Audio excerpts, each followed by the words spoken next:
Of our discussion, this was how to handle word grammar. The second kind of grammar which I put there is sentence grammar.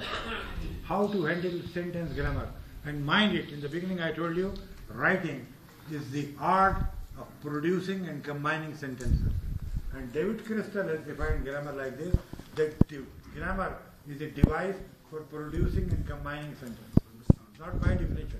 David Crystal was once asked to define grammar for a 9-year-old English learner. And he defined it like this. It's a device for producing and combining sentences. So when you are producing sentences, that is sentence grammar. When you are combining them, that is supra-sentential grammar. Again, as I am telling you, a very simple kind of classification and presentation. Sentence grammar, production of grammar. Supra-sentential, combination of sentences. And as I defined writing in the beginning, writing is putting together parts in order to make a whole. So what are the parts? Parts could be words, phrases, clauses, and in the case of a paragraph, sentences are put together to make a whole. So sentence grammar must be handled separately, because that is the basic structure. There are, you see, several innovations in linguistic theory over the years, and there is a focus for the last 20 years on communicative language teaching.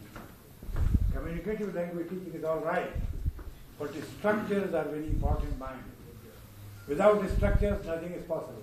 And if you permit me, I'll quote Christopher Grumfield, a scholar of literature and a great linguist also, is still alive, and he says, structures have to be learned.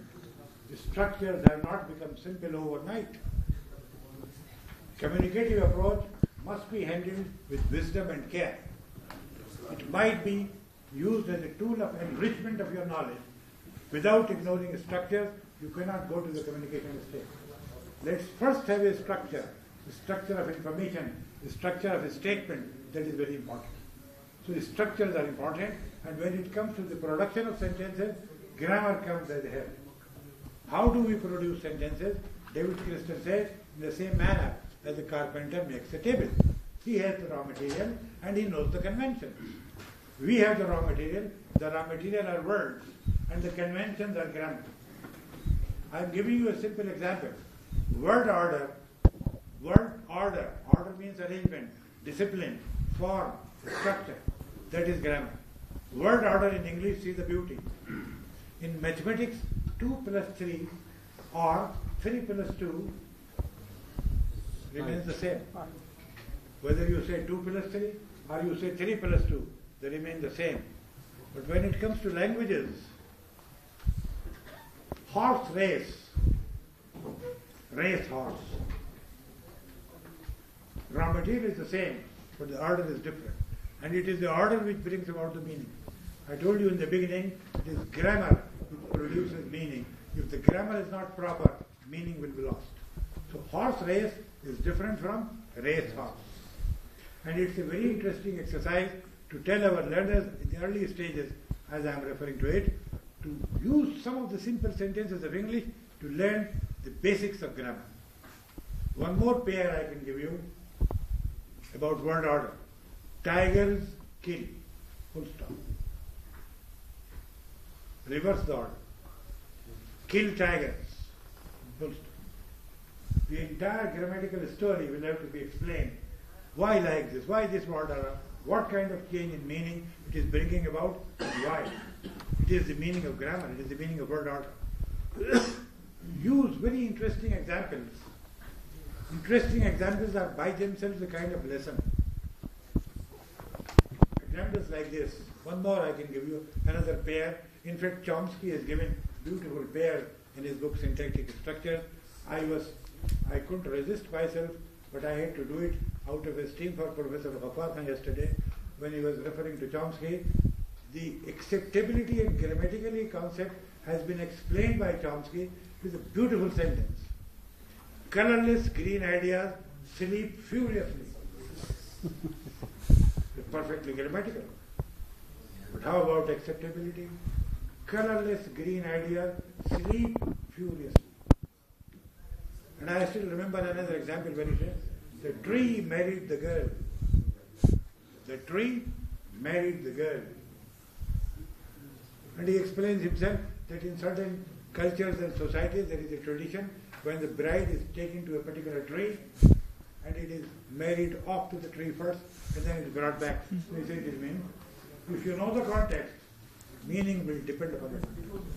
Anyway, when we are talking about certain very attractive examples, one more pair comes to my mind. See the grammatical relationships. As I said, it's a matter of rules. You cannot change the convention. Convention has to be followed. He had cut his hair. He had cut his hair and he had his hair cut. Raw material approximately the same, but grammatical relationship is different. I'll repeat. He had cut his hair. He had his hair cut. Beautiful grammatical analysis will come out of it if there is some kind of consciousness about the individual units and their function in the context. And for the sake of some bachelor sitting here, I can give another pair. She made him a good wife. She made him a good wife. She made him a good dinner. Difference of meaning is there on the basis of grammatical relationship of the internal constituents of the sentence. She made him a good wife. She made him a good dinner.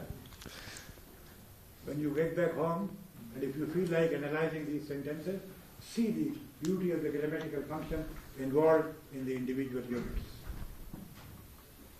John called Mary a taxi. It is just like you see Urdu poetry.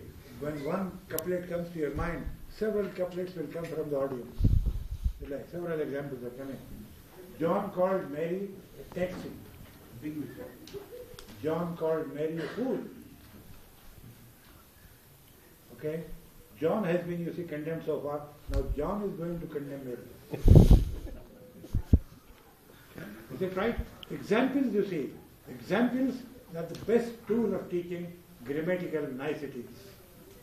And grammar has to be handled in this manner, beginning from the word, coming to phrase, to clause, to sentence, at the level of sentence grammar. And give very, you see, simple definition, one-line definition of each grammatical item at the early stages. Because remember, grammar grows with life. Grammar is not stagnant in the case of an individual. It grows with life. The stylistic variations that you find in great writers. Shakespeare became Shakespeare on the basis of his vocabulary. It is rich to die. Keats. Ripeness is all. Shakespeare. What is this? Very simple words.